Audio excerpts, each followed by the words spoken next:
soldadura blanda, para que luego lo podáis ver en internet. El material que tenemos para utilizar: estaño, decapante, el soplete, y en este caso 2 tubos de 18 y tela metálica. Lo primero que vamos a hacer es limpiar bien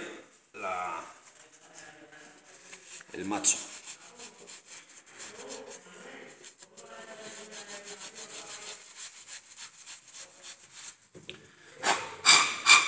Vale, una vez que está limpio, lo que hacemos es impregnarlo de decapante, en este caso una vez más en el macho, y donde vaya a ir soldado en la hembra.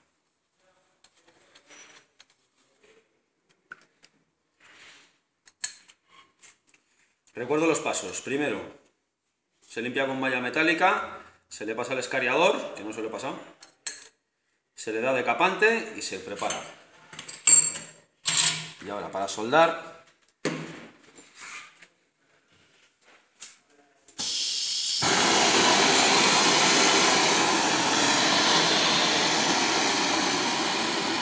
vamos a ver, este paso sí es importante. Lo primero que vamos a hacer es calentar el tubo, y cuando el tubo esté caliente, con la temperatura del tubo derretimos el estaño, no con el soplete. La llama se aplica sobre la parte que vamos a soldar.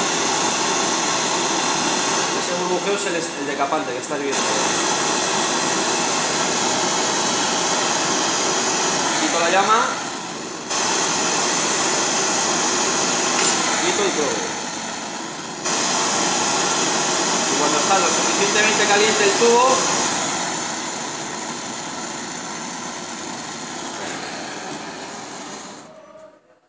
entonces, paso importante: se calienta el tubo, se quita del soplete y se aplica el decapante.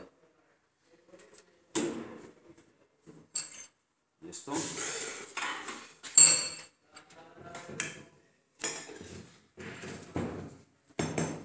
ahora queda